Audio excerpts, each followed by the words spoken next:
Mayang hapon, narito mga balitang ating tinutukan sa iba't ibang panig ng Pilipinas. Puspusan na ang investigasyon sa pagpatay sa Deputy Chief of Police sa Bacolod City na binaril ng riding in tandem suspects. Ito ang balita ni Lane Moreno. Nagtukod na sang Special Investigation Task Group ang Bacolod City Police Office agud maid-id nga imbestigahan ang pagpatay kay SPO4 Oscar Joles Exaltado. Pagkapangunahan ini ni Bacolod City Police Office Officer in Charge, Senior Superintendent Henry Binyas, lakip ang Deputy for Operations, Case Investigator, Chief of Police ng Bacolod City Police Station 8, mga tinawos ang CIDG kag Crime Laboratory.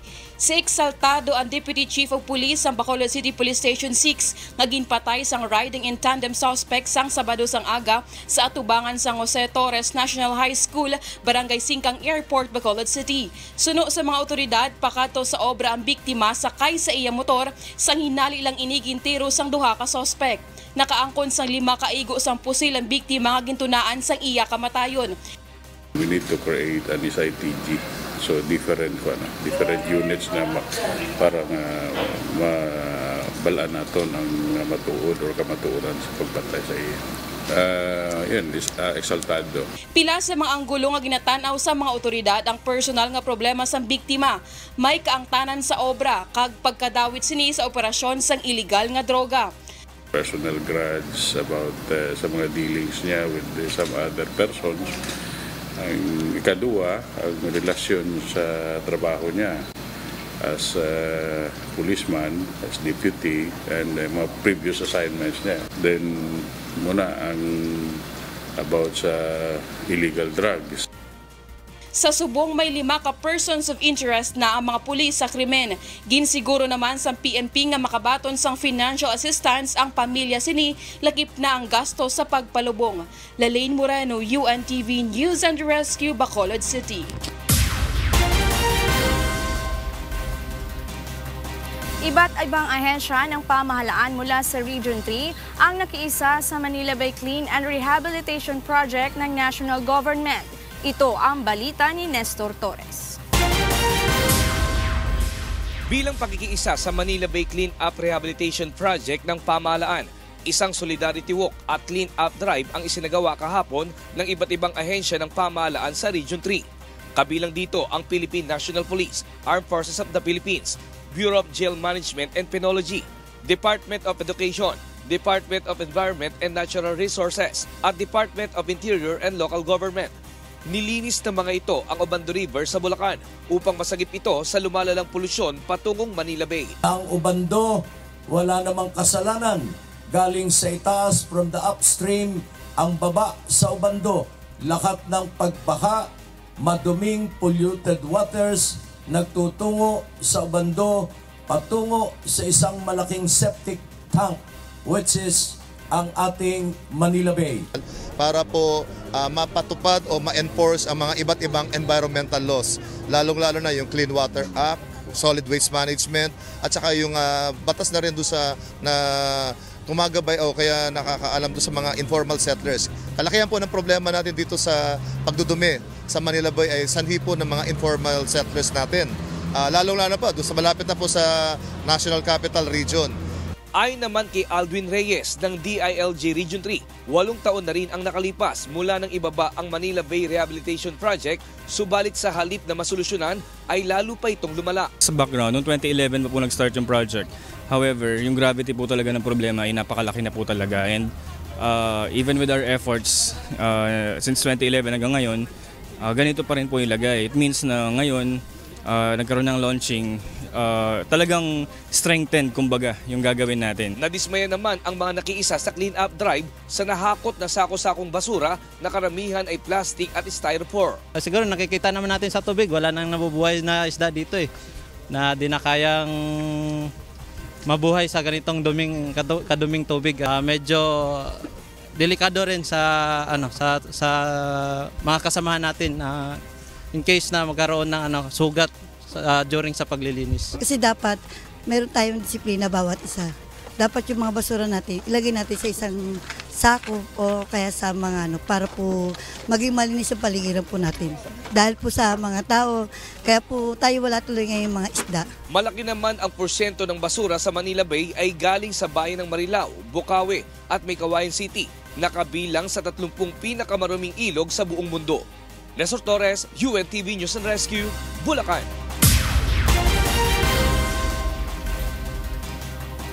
Naupo na bilang acting mayor ng bayan ng Daraga Albay si Vice Mayor Victor Perete. Itinalagang officer in charge si Perete matapos arestuhin si Mayor Carlwin Baldo sa kasong illegal possession of firearms and ammunition. Mula sa Daraga Albay, nasa linya ng ating komunikasyon si Alan Manansala. Live. Yes, Alan. Janice Marhay nabanggi kanilang umaga pinangunahan na ni Vice Mayor Victor Perete ang flag raising ng mga empleyado sa LGU Daraga Albay bilang acting mayor ng bayan. Ito ay batay na rin sa atas ng Commission on the Elections Regional Office 5 bilang panibagong alkalde ng bayan ng Daraga na magsisilbing kapalit ni ex-Mayor Baldo matapos itong isugod sa hospital dahil sa sakit na asthma. Because of the evaluation report ng DILG na mayroong temporary incapacity. Kasi di ba naka-detain siya. We have to have a written document na under detention, he cannot perform it. His function under the local government code, because meron na rin tayong jurisprudence dan, pwede na mag-apply yung rule on succession. Mandate namin na kailangan pag may directive ang isang DILG, kailangan ito pa rin natin. Kailangan tanggapin. Seeing Vice Mayor si dating Municipal Councilor Junji Haushan. Ang Prinsipyo Daraga, open po, welcome po pag-magabos. Pag may kailangan, pag busy po si Mayor, open naman po ang office ng Vice Mayor. And yung mga sa barangay, yung mga ordinances nyo, we'll see to it na ma-action ng kagad ng Sangguniang Bayan.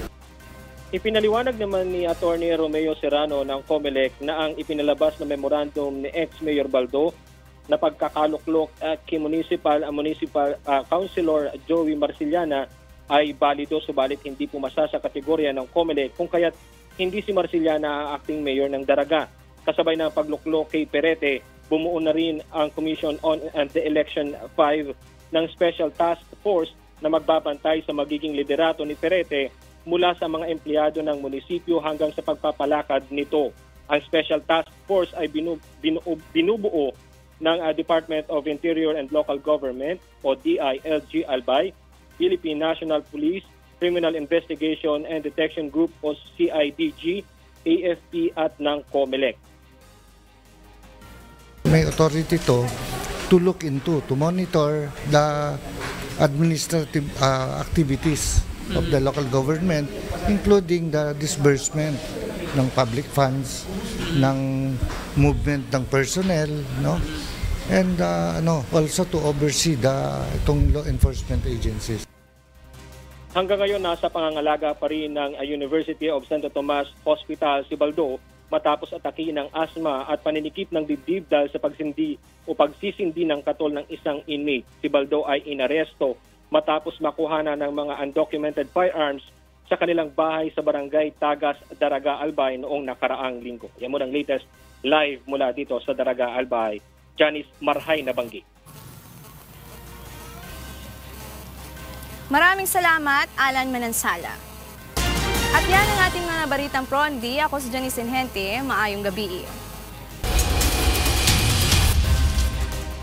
Nahaharap ngayon sa kaso ang isang nagpakilalang obispo na naaresto dahil sa aktong paggamit ng ilegal na droga sa Bacoor, Cavite. Ito ang balita ni Benedict Samson. Matapos maaresto noong Huwebes ng hapon, sinampanan ng kasong paglabag sa Republic Act 9165 o ang Comprehensive Dangerous Drugs Act of 2002 ng Bacoor City Police ang isang obispo na naaktuhang gumagamit ng ilegal na droga. Sa isinagawang surveillance ng Bacoor City Police sa tabing dagat Barangay Alima, Bacoor City, makikita ang aktong paggamit ng ilegal na droga ni Bishop Richard Alcantara ng Sacred Order of St. Michael sa 13 Martires. Dito na inaresto ang obispo kasamang mangingisdang kinilalang si Perlito Alibay. Ayon kay Bacoor City Police Chief, Police Superintendent Vicente Cabatingan, idinadahilan pa umano ng naarestong obispo na bahagi ng kanyang pagre-research ang kanyang paggamit ng droga. Sabi ko, anong purpose ng research niya? Para daw malaman niya kung anong epekto ng droga. Para masabi daw niya doon sa mga follower niya. Ngayon, sabi ko, ilang araw ka na bang nag-research? Sabi niya, 2 years na pala daw siya nag-research. So talagang addict talaga siya. Dismayado naman ang hepe ng Bacoor City Police dahil sa halip-an niya nakatulong sa kampanya laban sa illegal na droga ay dumaragdag pa ito sa problema. Sa nakakapanlumo nga, kasi una-una ay pag nagkanda ka siya ng misa, siyempre pinapangaralan niya yung mga listeners niya o follower niya. Nakumpiska kay Bishop Alcantara ang nasa 0.5 grams ng hininalang shabu na may tinatayang halaga na 3,400 pesos. Itinanggi naman ng Catholic Bishop Conference of the Philippines na miyembro ng simbahang Katolika ang nagpakilalang obispo. Sa ngayon ay nasa kustodiya na ng Bacoor City Police ang mga naarestong sospek habang kasalukuyan namang pinaghahanap ang nakatakas na kasamang si Fernando Dacuma alias Nanding. Benedict Samson, UNTV News and Rescue, Cavite.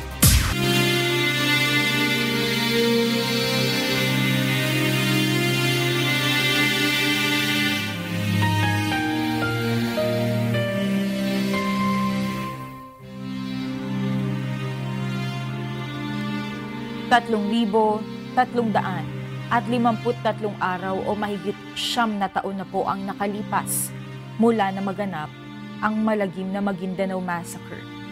Ngunit hanggang ngayon ay naghahanap pa rin tayo ng katarungan sa mga biktima ng malagim na krimen.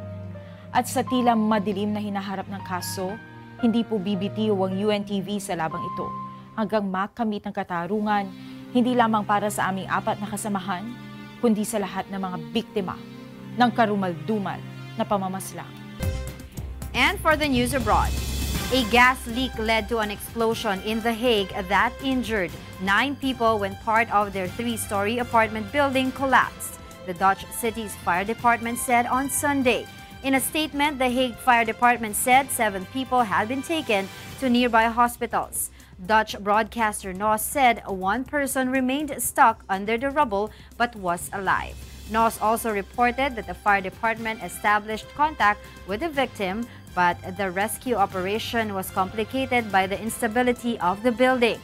RTL News reported that residents complained of a gas smell a week before the incident, but that checks found no trace of a leak.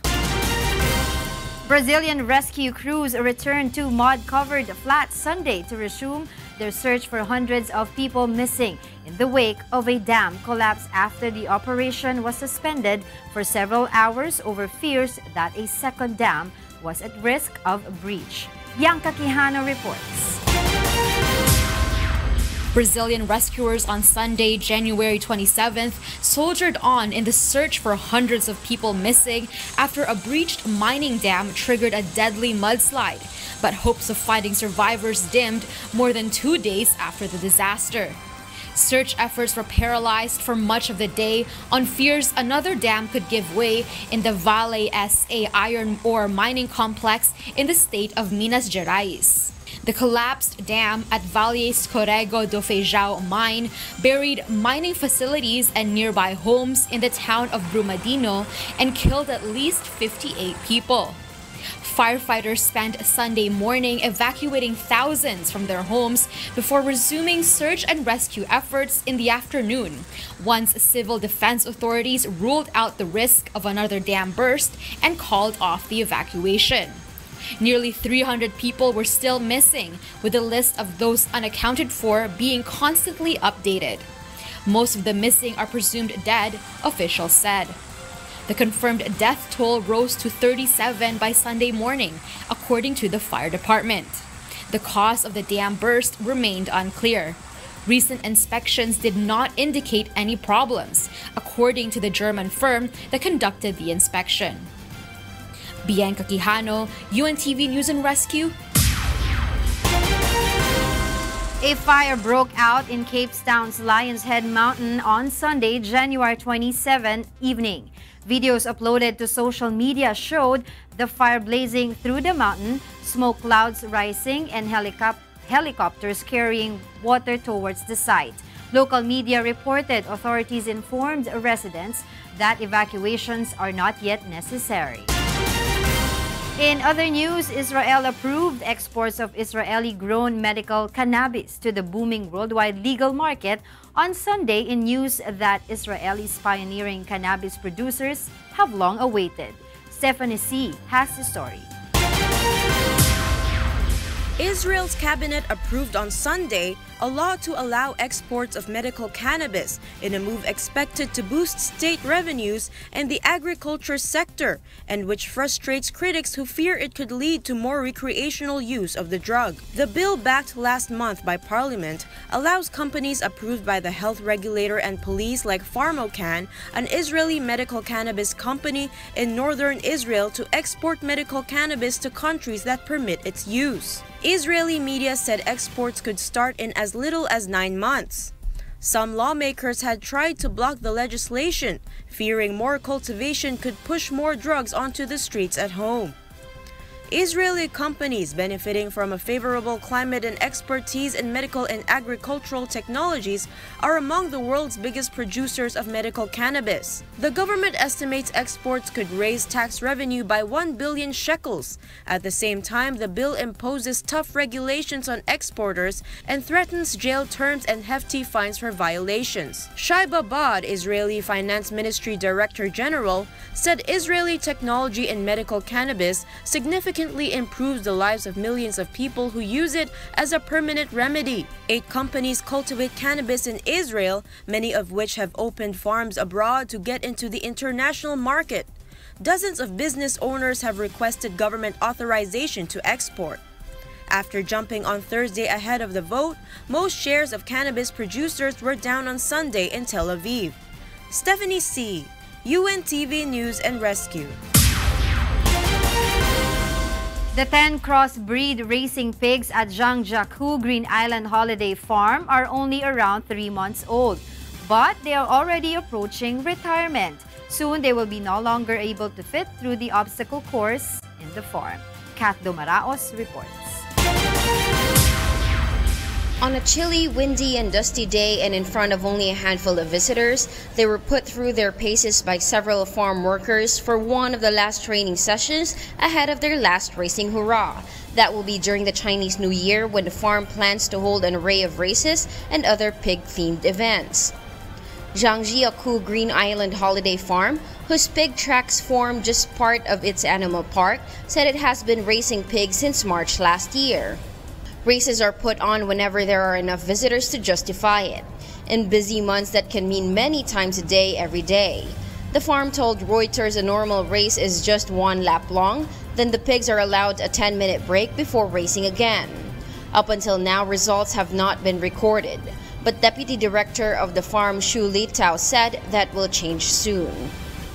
A new racetrack is under construction. The racing pigs will be given a number and spectators will be invited to guess which one will be the victor using an app as part of a wider animal competition at the farm.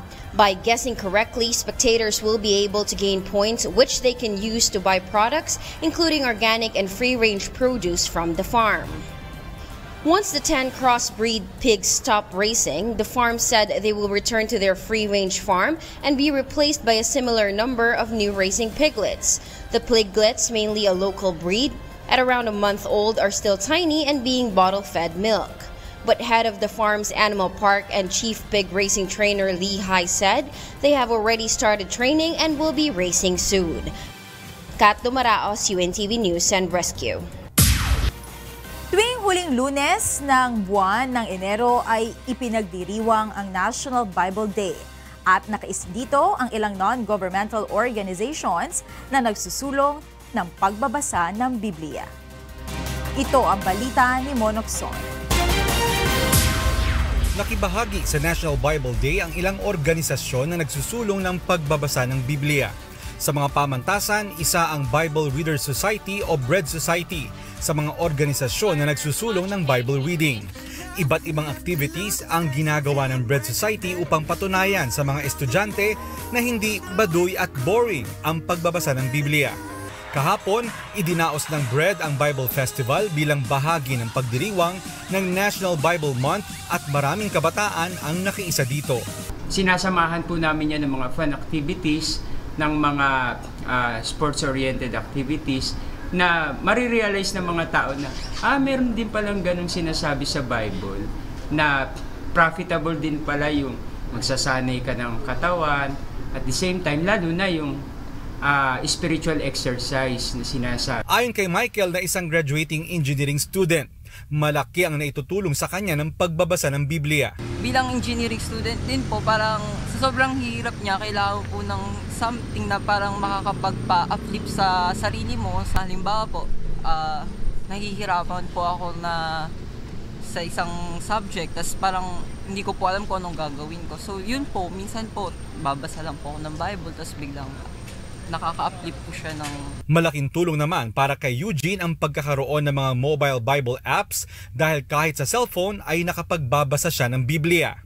Mas convenient siya, kumbaga may iba't ibang translation, tapos hindi siya yung awkward pag dinala kasi pag may libro kang dala sa daan, parang something na pabida ka na ganun. Si Brother Eli Soriano ang isa sa pinakakilalang nagsusulong ng pag-aaral at pagbabasa ng Biblia. Ang programa na Itanong Mo kay Soriano, Biblia ang Sasagot, ang isang magandang halimbawa ng malawakan at makabuluhang pag-aaral ng mga salita ng Diyos. Hindi nakakalimutan ni Brother Eli na laging ipaalala sa mga tao na buklatin at basahin ang banal na kasulatan. Just listen, open your Bible, have a time for the scriptures.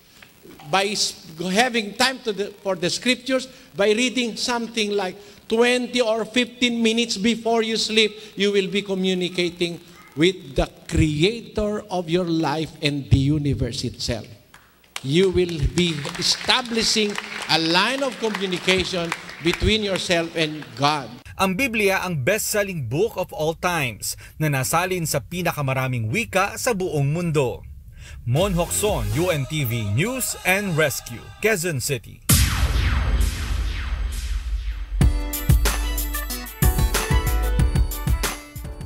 Kinilala bilang Best FM Radio Station at Best Social Media Content Creator ang Wish 1075 sa idinaos sa Gawad Lasal Llaneta 2019 ngayong araw.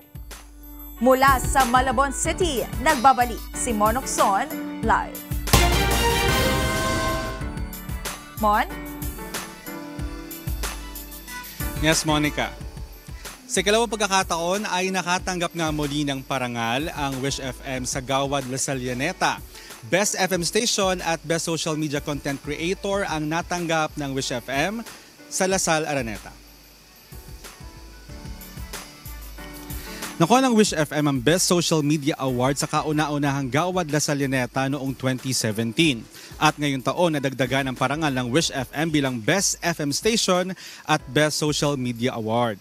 Ang parangal ay tinanggap ni na Wish Jock Ray Holiday at Wish Jock Faye. Ayon sa pamunuan ng Lasal Araneta, halos lahat ng estudyante ay paborito ang Wish FM kaya walang duda na ito ang nanalo sa ikalawang taon ng Gawad Lasal Llaneta. Ang Wish FM ang nangungunang FM YouTube channel sa buong Pilipinas na mayroon ng mahigit 4.4 million subscribers at mahigit 1.6 billion views. Napapanood sa YouTube channel ng Wish ang mga Wish-exclusive videos mula sa mga local at foreign music artists na nagpe-perform sa loob ng iconic Wish Bus. At ngayon nga, Monica, kasama ko rin syempre yung mga tumanggap ng award. Si DJ Faye at si DJ Ray Holiday. Ano masasabi nyo dito sa award na pinagkaloob ng De La Salle Araneta o Gawad Lasal Llaneta? Maraming salamat sa Gawad Lasal Llaneta para sa mga parangal na to. Nakakataba ng puso kasi yung suporta at yung pagmamahal nila sa OPM at pati na rin sa Wish. At Mon, ibang-iba pala yung di ba? Recently, tayo naman yung naggawad ng mga parangal para sa 4th Wish Music Awards. And this time around, tayo naman na naparangalan. So ito na naman ay karagdagang milestone para kay Kuya Daniel Rason, ang ating talagang creator, innovator, and Mr. Public Service. So Kuya, ito para sa ating lahat and para sa mga wishers. Keep on wishing. And to God be the glory, of course. Congratulations! Congratulations! Ayan. Monica, para sa kaalaman din ng lahat, itong mga awards na ito ay nagmula syempre dun sa vote o yung desisyon ng mga estudyante ng Lasal. Ibig sabihin, lahat ng taga de Lasal Araneta ay gusto ang Wish FM bilang kanilang best FM station. Yung mga latest mula dito sa Malabon, balik sa inyo dyan sa studio. Maraming salamat, Monoksan, at congratulations sa Wish 107.5. Keep it up. Nakaka-proud. At yan ang naging kabuuan ng ating balitaan ngayong gabi. Aming inilahad ng buong katapatan kung paano namin nasaksihan. Kayo'y makapagtitiwala na ang aming nakita at narinig ang aming ibinabalita. Magandang gabi.